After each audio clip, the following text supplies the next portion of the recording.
আসসালামু আলাইকুম। আমাদের কাছে হচ্ছে বোসের কিছু ফ্রেম আছে। এটা হচ্ছে 6.1। এটার সাথে পাবেন হচ্ছে সিট পোস্ট, সিট ক্লাম, তারপর হচ্ছে ডেরা হ্যাঙ্গার, আর হচ্ছে হেডসেট, পুরোটা একটা সেট। এটা হলো 6.1।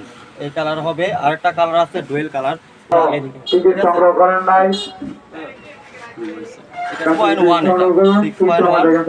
এটা আমাদের কাছ থেকে নিতে পারবেন। ওই পুরোটা আর কি আপনার হেডসেট।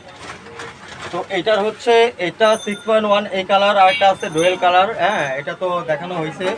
বাট হচ্ছে এটার সাথে থাকবে হচ্ছে হেডসেট, সিট পোস্ট, সিট ক্লাম আর ডেরা হ্যাঙ্গার। ওকে, অবশ্যই লাগলে আপনাদেরকে উত্তরা সাইকেল কেয়ার আসতে হবে, এবং উত্তরা সাইকেল কেয়ারের পেজে আপনার হোয়াটসঅ্যাপ নাম্বার দেওয়া আছে, হোয়াটসঅ্যাপে একটু ফোন দিবেন। আরেকটা জিনিস মানে সচরাচর বলা হয় না যে আমাদের পেজে সবাই নক দেন, কিংবা হচ্ছে আপনার গিয়ে হোয়াটসঅ্যাপে নক দেন। আমি কাজে ব্যস্ত থাকার কারণে এই কারণে রিপ্লাইগুলো দেওয়া হয় না। তো দয়া করে সবাই, যদি আপনাদের কিছু লাগে, এটা তো ইম্পর্টেন্ট বিষয়, একটা মিনিট ফোন দিবেন, কিংবা হোয়াটসঅ্যাপে, আমি সবসময় লাইনে থাকি, হোয়াটসঅ্যাপে ফোন দিবেন। ভালো থাকবেন। আসসালামু আলাইকুম।